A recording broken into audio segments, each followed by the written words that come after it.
अब देखो यार, ये बात तो हर किसी को मालूम है कि AEW के ऑल आउट पर सीएम पंक के प्रेस कॉन्फ्रेंस में जो कुछ भी कहा था, उसके बाद ही AEW के बैक स्टेज के ऊपर एलीट और सीएम पंक के बीच में बवाल हुआ था। बट गाइस, यहाँ पर सीएम पंक ने प्रेस कॉन्फ्रेंस में जो कुछ भी कहा था वो सब कुछ सीएम पंक के प्लान का हिस्सा था। इसको लेकर बड़ा खुलासा हो चुका है। और गाइस, AEW में जेरिको के ROH वर्ल्ड चैंपियन बनने को लेकर AEW से मेजर अपडेट आ रही है। तो गाइस, वहीं टोनी खान के AEW के फ्यूचर शोज के बुकिंग को लेकर मैट हार्डी ने बड़ा खुलासा कर दिया है।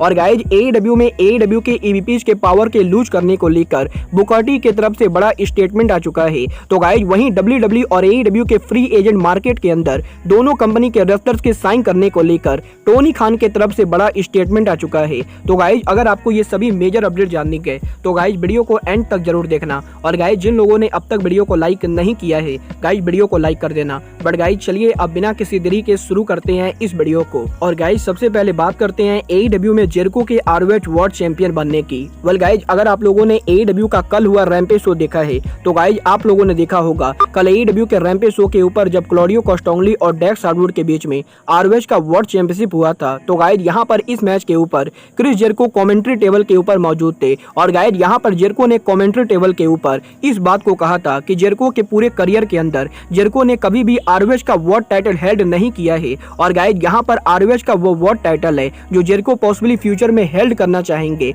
और गाइस, यही जेरिको के इस कमेंट्री के बाद अब रेसलिंग ऑब्जर्वर डेव मेल्जर का ये कहना है कि AEW फ्यूचर में क्लॉडियो कोस्टांगली और क्रिस जेरिको के बीच में ROH वर्ल्ड चैंपियनशिप करा सकती है। और गाइस, अगर यहाँ पर इन दोनों का मैच होता है तो गाइस, जेरिको के ROH के वर्ल्ड चैंपियन बनने के बहुत ही ज्यादा चांसेस हैं। क्योंकि गाइस, यहाँ पर जेरिको के ROH वर्ल्ड चैंपियन बनने से ROH कंपनी की वैल्यू बढ़ने वाली है। और गाइस, यहाँ पर डेव मेल्जर का मानना है कि जेरिको बहुत ही जल्द ROH के वर्ल्ड चैंपियन बन सकते हैं। वेल गाइस, ये तो बात हुई जेरिको के वर्ल्ड चैंपियन बनने की। बट गाइस, बात करें यहाँ पर AEW के प्रेसिडेंट टोनी खान की तो गाइस, AEW से इस हफ्ते AEW के EVPs और सीएम पंक के सस्पेंड होने के बाद टोनी खान के AEW में बुकिंग डिसीजन को लेकर मैट हार्डी ने बहुत ही बड़ा खुलासा कर दिया है। जहां पर मैट हार्डी ने इस चीज को लेकर खुलासा किया है कि AEW के इस हफ्ते डायनामाइट शो के पहले AEW के बैक स्टेज पर जो मीटिंग हुआ था, उस मीटिंग में टोनी खान ने AEW के रेसलर से ये कहा है कि AEW के ऑल आउट पर हुए EVPs और सीएम पंक के बवाल के बाद अब टोनी खान उनके ओरिजिनल प्लान्स को पूरी तरह से रद्द करने वाले गए। और गाइस, टोनी खान अब AEW के आने वाले डायनामाइट शो AEW के अंदर काफी सारे न्यू रेसलर्स को पुश करेंगे। और गाइस, यहाँ पर AEW के अंदर टोनी खान के इस डिसीजन की वजह से अब AEW में उन रेसलर्स को पुश मिलने वाला है जिनको ओरिजिनली टोनी खान पुश नहीं करने वाले थे। और गाइस, यहाँ पर मैट हार्डी को लगता है कि टोनी खान का AEW के सोच को रीसफल करना टोनी खान का एक बहुत ही ब्रिलियंट आइडिया है। वेल गाइस, देखना बहुत ही दिलचस्प है कि टोनी खान AEW के अंदर किन किन रेसलर्स को पुश करते गए। बट गाइस, बात करें यहाँ पर AEW के EVPs की तो गाइस, जैसा कि आप सभी को मालूम है AEW के बैक स्टेज पर हुए ब्रॉल के बाद इस समय टोनी खान ने केनी ओमेगा और एलीट को सस्पेंड कर दिया है। बट गाइस, यही केनी ओमेगा और एलीट के क्रिएटिव पावर को लेकर अब WWE हॉल ऑफ फेमर और WWE के करंट प्रोड्यूसर बुकर टी ने काफी बड़ा स्टेटमेंट दे दिया है। जहां पर बुकर टी का ये कहना है कि AEW कंपनी ने उनके कंपनी में अब तक की सबसे बड़ी गलती ये की गई कि AEW ने उनके करंट रेसलर को AEW कंपनी का EVP बनाया है। क्योंकि गाइस, यहाँ पर बुकर टी को लगता है कि अगर केनी ओमेगा और यंग बक्स AEW के EVPs रहते गए तो गाइस, डेफिनेटली केनी ओमेगा और यंग बक्स AEW के बैक स्टेज के ऊपर बहुत ही बड़ा इन्फ्लुएंस डालने वाले गए। और गाइस, केनी ओमेगा और यंग बक्स उन्हीं रेसलर्स को पुश करने के लिए कहेंगे जो रेसलर केनी ओमेगा और यंग बक्स के साथ बढ़िया रिलेशनशिप में हैं। और गाइस, इस वजह से टोनी खान की कंपनी को काफी बड़ा नुकसान होगा। और गाइस, यहाँ पर बुकर टी को लगता है कि अगर एलीट AEW में सस्पेंशन के बाद वापस भी आती गए तो गाइस, यहाँ पर टोनी खान को EVPs के पावर को छीन लेना चाहिए। और गाइस, यहाँ पर AEW के अंदर टोनी खान को केनी ओमेगा और यंग बक्स जैसे रेसलर को EVP ना बना के बल्कि AEW में उन लोगों को EVP बनाना चाहिए जो रेसलर AEW के अंदर करंटली कम्पीट नहीं करते गए। और गाइस, यहाँ पर बुकर टी का ये मानना है कि टोनी खान को AEW के बैक स्टेज के ऊपर किसी भी ऐसे इंसान को EVP नहीं बनाना चाहिए जो AEW के अंदर करंटली एक्टिव रेसलर है। वेल गाइस, मैं बुकर टी के इन बातों से पूरी तरह से एग्री करता हूँ। और गाइस, मुझे भी लगता है कि टोनी खान को विलियम रीगल या फिर जिम रॉस जैसे किसी आदमी को EVP बनाना चाहिए। बट गाइस, बात करें यहाँ पर AEW में सीएम पंक की तो गाइस, यहीं अब AEW के ऑल आउट के ऊपर